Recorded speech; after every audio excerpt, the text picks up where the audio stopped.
Hello, I'm Toby Johnson, pastor of Gray Road Baptist Church, and I'm going to take less than 5 minutes to help you think biblically about an issue related to the COVID-19 crisis. I'm not answering a question this week, but making a statement.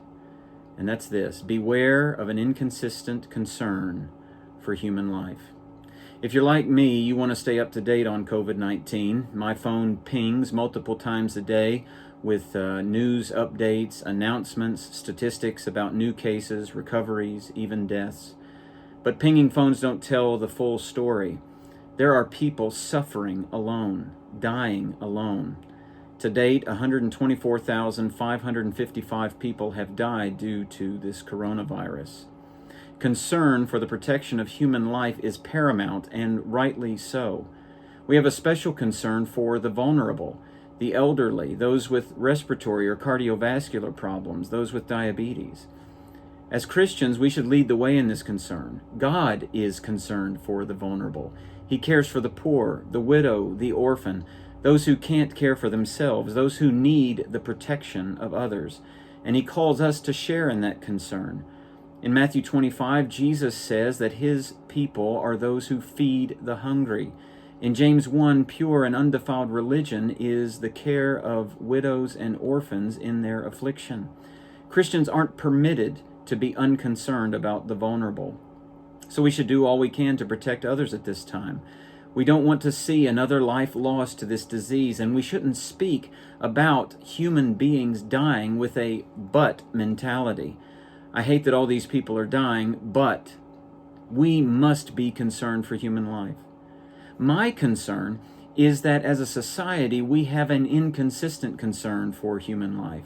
We pick and choose which human lives we'll be concerned about and which ones we won't. We choose to care about human life when it comes to COVID-19 and cancer and drunk driving and school shootings and suicides. Right on, I'm with you. But friends, it is an inconsistent concern. It's an inconsistency so ingrained in our mentality and in our morality as a culture, we can't even see the inconsistency. Because while 124,555 human beings around the world have fallen prey to this disease in the last few months, 125,000 human beings, that's 500 more, have fallen prey in the last 24 hours to abortion. These precious preborn babies are truly vulnerable. They're made in the image of God, as all human beings are. Their lives have value and dignity, as all human life does.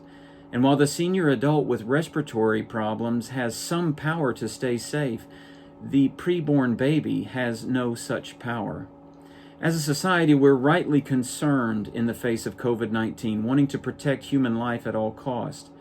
At the same time, we are wrong to protect the so-called rights of a woman so that she can take the life of her preborn baby for any reason or for no reason at all.